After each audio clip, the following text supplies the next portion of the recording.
एक लड़का अपने माँ बाप से जिद कर बैठता है कि उसे मोबाइल चाहिए, हर हाल में चाहिए। हालांकि उसके जो माँ बाप रहते हैं उसको समझाने की कोशिश करता है कि बेटा तुम अभी छोटे हो, इसीलिए मोबाइल का क्या करोगे। तो लड़का कहने लगता है कि मोबाइल के बिना रह नहीं सकते हैं, बाकी मेरे सारे दोस्तों के पास भी तो मोबाइल है। जब लड़के ने इस तरह की बातें की तो उसकी माँ और बाप दोनों टूट जाते हैं। आखिरकार बेटा अपनी जिद के आगे जीत जाता है और माँ बाप भी टूट जाते हैं और उसको उसकी पसंद का मोबाइल दिलवा देते हैं। उस लड़के ने कुछ वक्त बिताने के बाद कक्षा 9 के बाद अपनी पढ़ाई छोड़ दी, पढ़ाई छोड़ देता है और माँ बाप के साथ खेतों पर काम करना शुरू कर देता है। हालांकि काम में वो इतना मेहनती होता है कि अपने माँ और बाप की हर वक्त मदद किया करता था, लेकिन काम के अलावा जब उसके पास फुर्सत होती थी तो वो अपने मोबाइल पर गेम खेलना शुरू कर देता था। और वो जो गेम खेलता था वो फ्री फायर गेम होता है। जब मौका मिलता था तब वो खेलता है, दिन हो रात हो काम के अलावा उसी में लगा रहता था। कम मोबाइल के पन्ने पलटते थे और उन भरी गंदी फिल्में देखना शुरू कर दिया था। किसी को भी पता नहीं था कि माँ बाप को लगता था कि गेम खेल रहा है, लेकिन वो देखता था गंदी फिल्में। लेकिन एक दिन उसे ऐसा अपराध को जन्म दिया जिस अपराध की गूंज पूरे प्रदेश में फैली जाती है। ना केवल वो लड़का जेल जाता है बल्कि पूरे प्रदेश के अलग अलग जिलों में हजारों नहीं लाखों लोग सड़कें पर उतरते हैं और उतरने के बाद उस लड़के के लिए फांसी की सज़ा की मांग करते हैं। और ना केवल वो लड़का जेल जाता है बल्कि उसके माता और पिता दोनों जेल चले जाते हैं। कोर्ट से हालांकि उन्हें जमानत मिल जाती है, लेकिन जब वो वापस लौट कर आते हैं, अपने गांव आते हैं, तो गांव के लोग इतने ताने मार रहे थे कि माँ बाप का अब जीना दुश्वार हो जाता है। वो परेशान हो गए थे। आज की इस कहानी के माध्यम से ना केवल बहुत सारे माँ बाप को ये संदेश मिलेगा कि बच्चे की जिद के आगे जल्दी से टूटना नहीं चाहिए, बल्कि उन्हें देखना भी चाहिए कि आखिरकार उनके बच्चे मोबाइलों पर देख क्या रहे हैं। कहीं ऐसा तो नहीं कि वो किसी अपराध को जन्म देने वाले हैं। तो सबसे पहले आप सभी लोगों को मेरे तरफ से नमस्कार और YouTube चैनल पर आप सभी लोगों का स्वागत है। और अगर आप हमारे चैनल पर नए हैं तो हमारे चैनल को सब्सक्राइब ज़रूर करें और वीडियो अगर अच्छी लगे तो लाइक भी करें और कमेंट बॉक्स में अपनी राय ज़रूर दें कि आपको किस तरह की वीडियो चाहिए, या फिर ये जो घटना हो रहे हैं ये क्यों हो रहे हैं, कहाँ क्या गलती हो रही है, तो आप लोग कमेंट बॉक्स में ज़रूर बता सकते हैं। तो ये जो सच्ची घटना है जो मैं आपको सुनाने जा रही हूँ, ये सच्ची घटना है राजस्थान प्रदेश का एक ज़िला है उदयपुर, जिसके झीलों का शहर भी कहा जाता है। और यहाँ से लगभग 40 किलोमीटर दूर एक मावली थाना लगता है और मावली थाना क्षेत्र का एक गांव लगता है। दरअसल सरकारी स्कूल में पढ़ने वाली कक्षा 4 की एक छात्रा स्कूल से जब घर आती है और आने के बाद कपड़े बदलती है तो शाम के लगभग 4 बजे के आसपास का वक्त था। अपनी माँ से कहती है कि ताऊ जी के पास कुएं पे जा रही हूँ, इतना कहती है और वो वहाँ से कुएं की तरफ निकल जाती है, लेकिन वो कुएं पर पहुँचती ही नहीं है। ताऊ जी घर वापस लौटकर आ जाते हैं। आखिरकार जब उनसे पूछा जाता है कि बेटी इस स्कूल से आकर खेत पर गई थी तो वो उससे मुलाकात नहीं हुई। सब के सब मना कर देते हैं कि हमने नहीं देखा, हमने नहीं देखा। जितने लोगों से पूछ रहे थे, उस लड़की के 4 भाई होते हैं, चारों के चारों भाइयों ने साफ मना कर दिया और उन्होंने बोला कि मैंने नहीं देखा। वो जो लड़की है 8 साल की बेटी होती है, लड़की होती है, अचानक 28 मई 2023 का लापता हो जाती है। इस बात को लेकर घर वाले बड़े परेशान हो जाते हैं और अपनी उस बेटी को खेतों पर भी हर जगह जहां देखो वहां ढूंढ रहे थे। कहीं ऐसा तो नहीं है कि कहीं उसे कोई जंगली जानवर ले गया या फिर कोई भेड़िया या फिर कोई चीता, इस तरह से कोई जानवर उसने कहीं निवाला तो नहीं बना लिया। पूरी रात उस लड़की को ढूंढा जाता है और जहाँ जहाँ उसका आना जाना होता है, जिस के पास वो आती थी, जाती थी, बातचीत करती थी, हर किसी के पास जाकर उसको तलाश किया जा रहा था, लेकिन लड़की मिल ही नहीं रही थी। और कब दिन निकल जाता है पता ही नहीं चलता है। पूरा गांव के लोग उस बच्ची को ढूंढने में मदद कर रहे थे। आसपास के जितने भी लोग थे सभी मदद कर रहे थे, लेकिन लड़की मिलती ही नहीं है। और इसीलिए 29 मार्च 2023 को जो नज़दीकी पुलिस स्टेशन मावली लगता है, वहां जाकर माता पिता एक एफआईआर दर्ज कराते हैं और कहते हैं कि हमारी बेटी स्कूल से आती ही गायब हो जाती है। उसको हमने हर जगह तलाश किया लेकिन मिल नहीं पा रही है। आखिरकार करे तो क्या करे। पुलिस ने इस मामले को बड़ी गंभीरता से लिया और तुरंत ही एफआईआर दर्ज कराई। और एफआईआर दर्ज कराने के बाद उस लड़की को ढूंढने में पूरी ईमानदारी से पुलिस भी लग जाती है। और अब सैकड़ों ग्रामीण मिलकर उस लड़की को तलाश कर रहे थे। 8 साल की वो लड़की कक्षा 4 में पढ़ने वाली सरकारी विद्यालय में आखिरकार गई तो कहाँ गई। इस हिसाब से ये 28 तारीख को निकलती है और 29 तारीख को एफआईआर दर्ज कराती है और 30 तारीख को यानी कि 30 मार्च 2023 और 31 मार्च को भी ढूंढा जाता है। अब ये 1 अप्रैल 2023 आ जाता है और दोपहर के लगभग 12 या 1 बजे के आसपास का वक्त हो रहा था और गांव ही एक ऐसा खंगड़ाई हालत में बिल्कुल कच्चा मकान था और वहां से कुछ दुर्गंध आ रही थी। गांव वालों को ऐसा लगता था कि शायद यहाँ पर कुछ है। तभी कोई व्यक्ति उस खंगड़ाई और बोरी चारों तरफ से खून से लथपथ पड़ी हुई थी। जैसे ही उस बोरी के बारे में आसपास के ग्रामीणों को, आसपास के लोगों को ये खबर दी जाती है, तो लोग जब मौके पर पहुंचते हैं तो उसमें से एक लाश थी। लाश के अंदर लगभग 10 टुकड़े थे और बच्ची के जो कपड़े थे वो पास में पड़े हुए थे।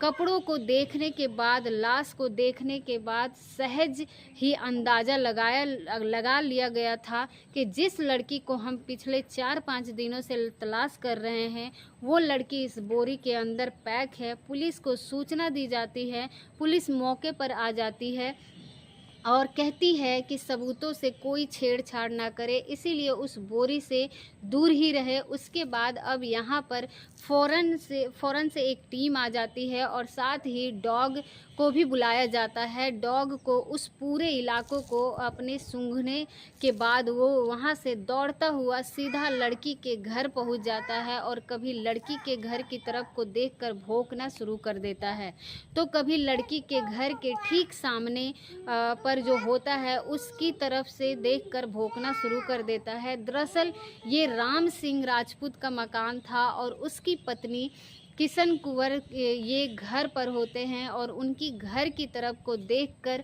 वो कुत्ता लगातार भौंका जा रहा था और पुलिस वाले को थोड़ा शंका होती है।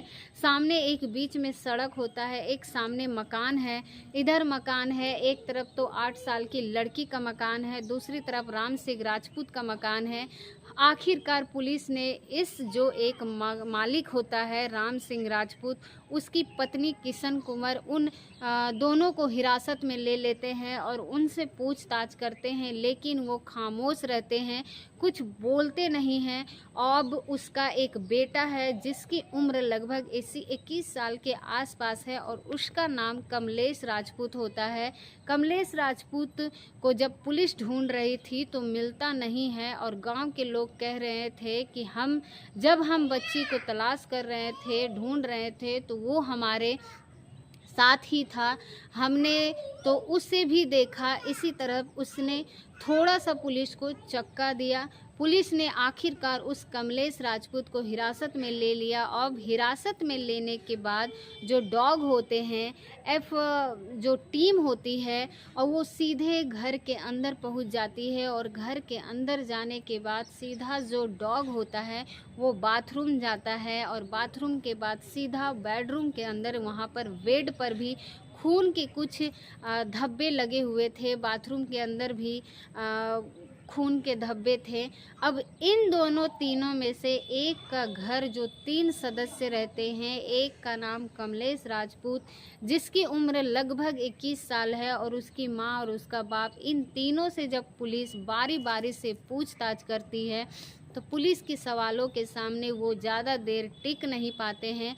आखिरकार सच सामने आने लगता है और जब पूछा जाता है तो पूछने पर पता चलता है कि जो लड़की है उसकी जो लड़का होता है जिसकी उम्र 21 साल है, उसको दरअसल फ्री फायर गेम खेलने की आदत थी और कब उसने ब्लू फिल्म, गंदी फिल्में जो कि पोर्न वीडियो होती है, पोर्न साइडें होती है, उनको देखने की आदत लग जाती है, उसको पता ही नहीं चलता है। और वो बताता है कि इस लड़की से मिलने से पहले यानी कि 28 मार्च 2023 को शाम को 4 बजे से पहले लगभग 29 वीडियो को वो देख चुका था जिसमें गंदी गंदी साइडें थी। गंदी साइडें देखने के बाद वो थोड़ा सा उत्तेजित हो जाता है और घर के सामने 8 साल की एक लड़की रहती है जो कि उसे भैया कह के बुलाती थी, उसको आवाज़ लगाई। आवाज़ लगाने के बाद उसने गली में देखा तो चारों तरफ कोई व्यक्ति नहीं था।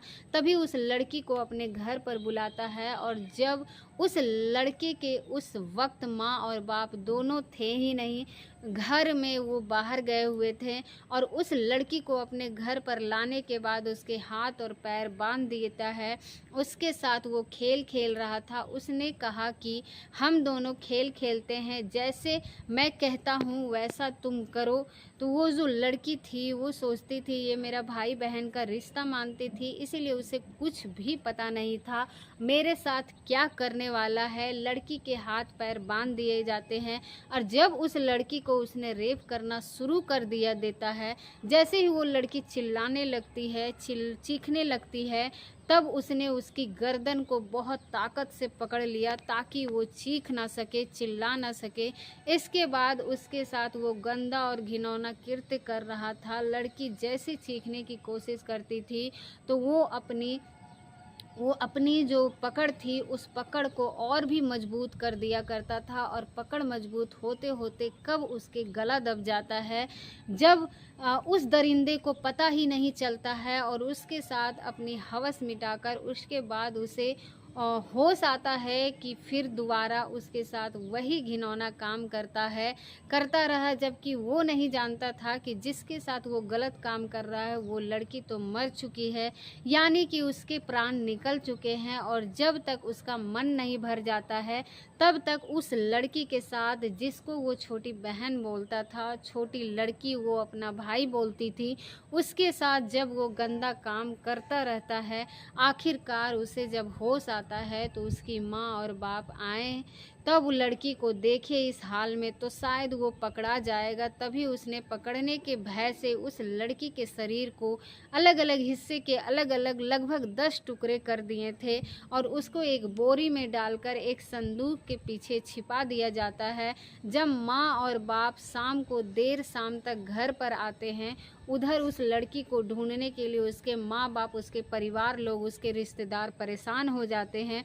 तो आखिरकार माँ और बाप उस लड़के को देखने के बाद अपनी बेटे की हालत को समझ जाते हैं, इसके साथ कुछ ना कुछ गलत हुआ है, इसने कुछ गलत किया है। तभी बताता है कि उसने इस तरह की उस लड़की की हत्या कर दी है। तो उधर वो ढूंढ रहे हैं, इधर उसने लड़की को बोरी में पैक करने के बाद बताया जाता है कि माँ और बाप ने उस लड़की को खंडराई को आखिरकार 4 दिन का समय बीत जाता है और डॉग की मदद से यहाँ तक पहुँच जाती है। पहले लाश तक पहुँचा जाता है। पुलिस इस लड़के को गिरफ्तार करती है और ये अपना जुर्म कबूल कर लेता है और इसके माँ बाप को जो हिस्सेदारी भी बताया जाता है कि सबूत नष्ट करने में और उसको डिस्टर्ब करने में जो भी इसका रोल था, पुलिस ने इन तीनों को गिरफ्तार करती है और गिरफ्तार करने के बाद जेल भेजती है। और जैसे जैसे ही खबर के बारे में लोगों को पता चलता है